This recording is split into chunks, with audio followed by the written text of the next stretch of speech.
Today, I want to talk about stronger together in God. Stronger together in God. Our Psalms is Psalms 122. And it's just the first verse. And it said, I was glad when they said unto me, let us go into the house of the Lord. So as we gather on this fifth Sunday in November, we're standing on the back end of a blessed Thanksgiving holiday. But now we must turn our hearts toward the text. In this text today, it captures the joy, the unity, and the power of God's people coming together. In this text today, right here in Psalms 122, it is one of those songs of ascent. It was written by David, who was a worshiper, a warrior, and a king. It was written for the people of Israel as they made their pilgrimage up to Jerusalem for worship. These songs were sung on the journey, not just at the destination, reminding us that worship is not confined to a moment, but it is built unto the movement of God's people. David wrote this song for a nation that was scattered in tribe, but yet they were unified in faith. When he wrote this song, they were divided by distance, yet they were all in one during devotion. They were spread across the land, yet they were strengthened when they gathered in one place to worship Jehovah. In David's mind, going to the house of the Lord wasn't an obligation. It was an opportunity. It wasn't a burden, but it was a blessing. And it wasn't duty, it was delight. Because David understood what we must understand today, that God never intended for his people to walk alone. He strengthens us when we come together. So Third Baptist, after all the years of history we had, after all the pastors, after all the countless seasons of joy and struggle, we can declare just like David, I was glad when they said unto me, let us go into the house of the Lord. Because every time we gather, we are reminded that we are stronger together. We are stronger in worship, we are stronger in fellowship, and we are stronger in purpose. We are stronger in faith together. There is strength in our gathering. That is going to be my first point of consideration. Strength in our gathering. When David declares, I was glad when they said unto me, let us go into the house of the Lord, he wasn't merely describing a feeling.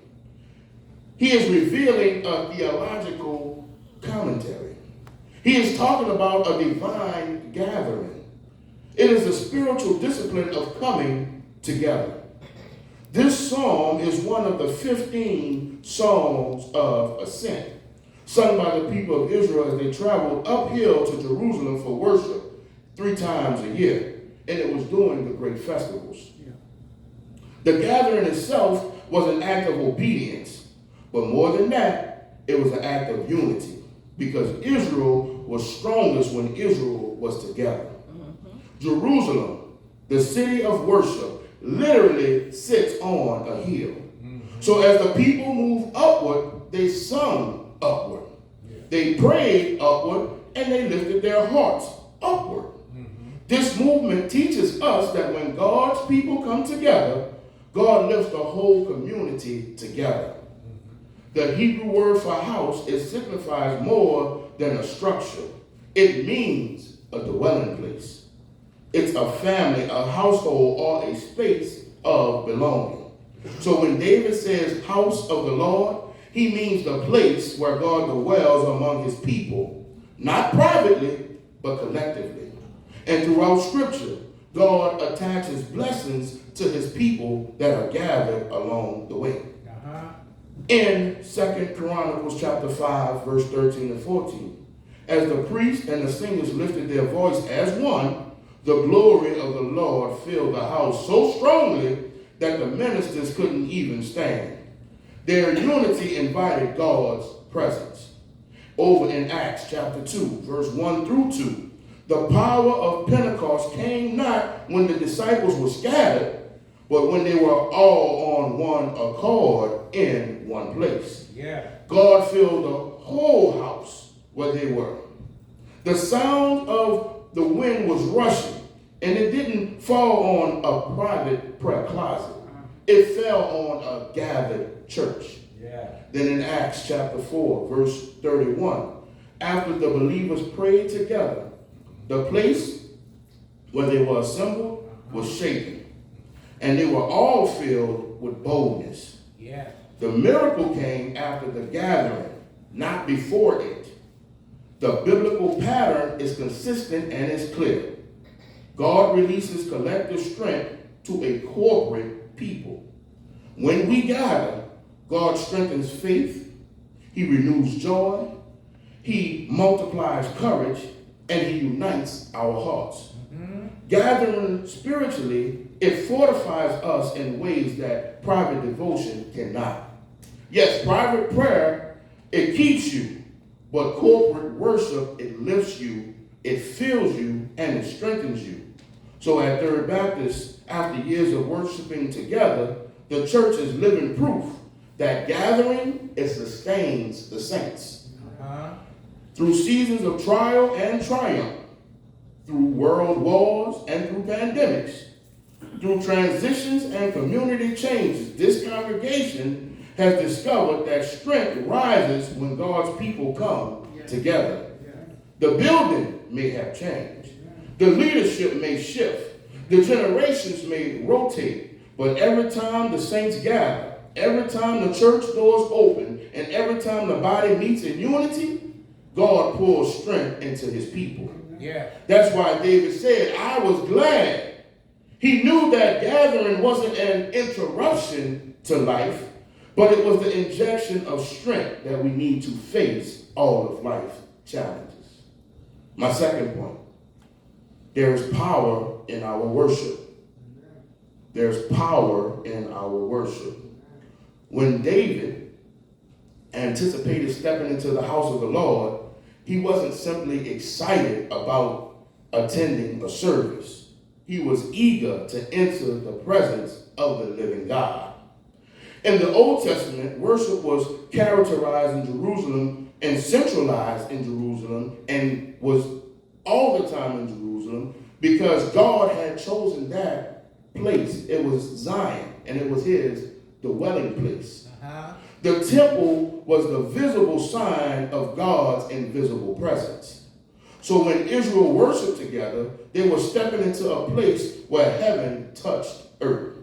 And in Psalms 22:3, David writes, but you are holy, enthroned in the presence of Israel. So that Hebrew word for enthroned, it means to sit, to dwell, or to settle down. Meaning, when God's people lift up their voice together in worship, God sets his throne in their midst. Worship is not merely an expression to God, but it is an invitation for God. Mm-hmm. See, this pattern continues in the New Testament. Over in John chapter 4, verse 23 and 24, Jesus explains to the Samaritan woman that true worshipers must worship him in spirit and in truth. Yeah. Revealing that worship is not limited to the moment or to a temple, but to a spiritual encounter where God manifests his presence. Uh-huh. And then we see in Acts chapter 16, verse 25 through 26, Paul and Silas, they demonstrated the power of worship in one of the darkest moments in the Bible. They were in a prison cell. Yeah. Yet when they prayed and when they sung together, God released an earthquake type of power. And doors opened, chains fell, and what bounded them became broken. Uh-huh. The worship didn't just sit there and let them be free. See, what it did was it loosened everybody in the house. So it wasn't just for Paul and Silas, but it was for all the prisoners because they were worshiping and they were on the same page. Yeah. See, that's the power of corporate worship. Mm-hmm. It frees more than just the one worshiping. It frees the entire atmosphere.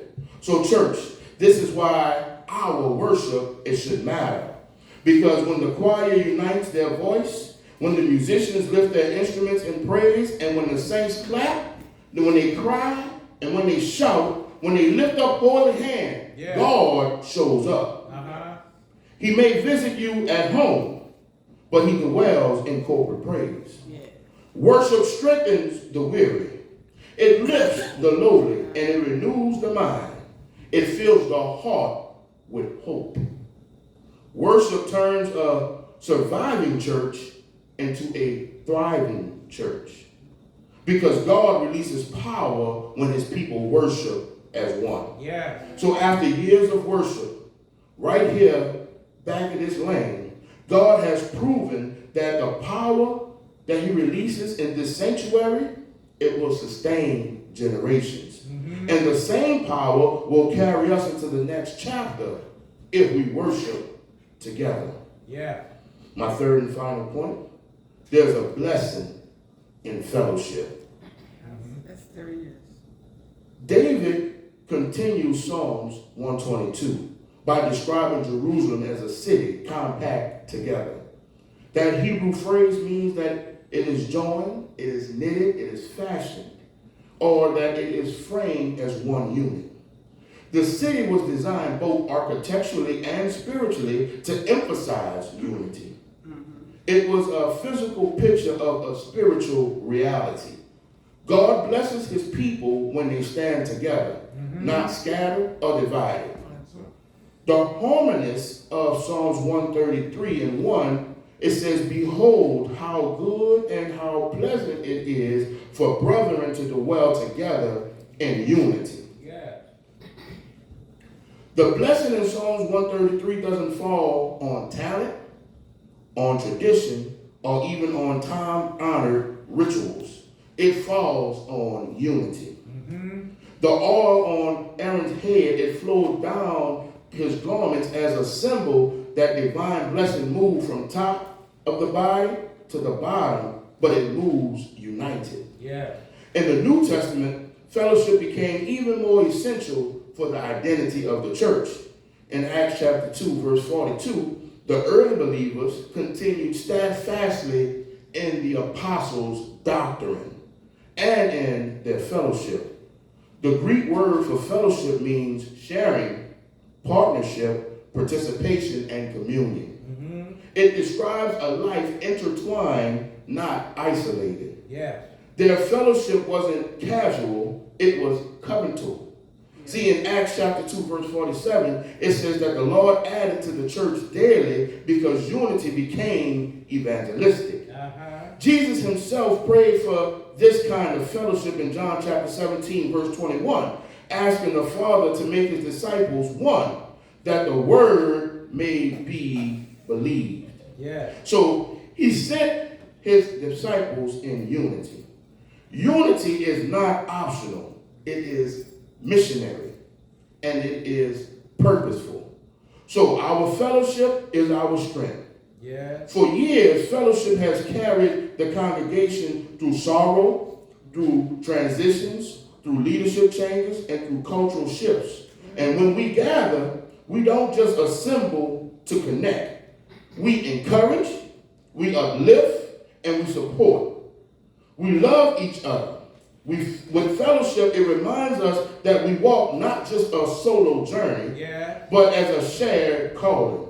There's a blessing in knowing that someone is praying not just for you, but with you. They're walking with you. They're standing with you. They're believing with you. Fellowship strengthens the church because we're stronger together. We're stronger together than we can ever be when we're alone. The stronger the fellowship, the stronger our witness. The stronger our unity, the stronger is our mission. And the stronger our connection, the stronger the church. The church should be stronger together.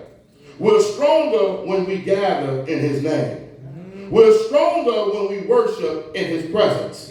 We're stronger when we walk in unity. And I can hear David saying, I was glad. Not mad, but glad. Not sad, but glad. He wasn't tired, he was glad. He was glad to be in the number. He was glad to be in the sanctuary, and he was glad to be in the company of the saints. Because when we walk together into his house, we walk into his help. We walk into his house. We walk into his healing. When we walk into his house, we walk into his hope. For Jesus said, "Where two or three are gathered in my name, there I am in the midst of them." So he's here right now. He's in the gathering. He's here. He's in the worship. He's here. He's in the fellowship. He's here. And because he's here, we can face tomorrow.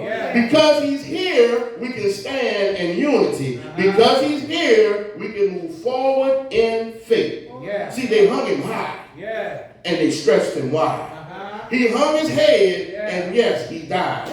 He died for you, and he died for me. It wasn't just because it was a personal thing, but he died for all of us, so that we can all come together in unity. The chain is no stronger than its weakest link. So right now might not be your season of going through something, but somebody you know is dealing with something. So be there for them. Be there with them. Pray with them. Pray for them. Continue to lift up God's name together in unity, because we are stronger together in God. So be not dismayed.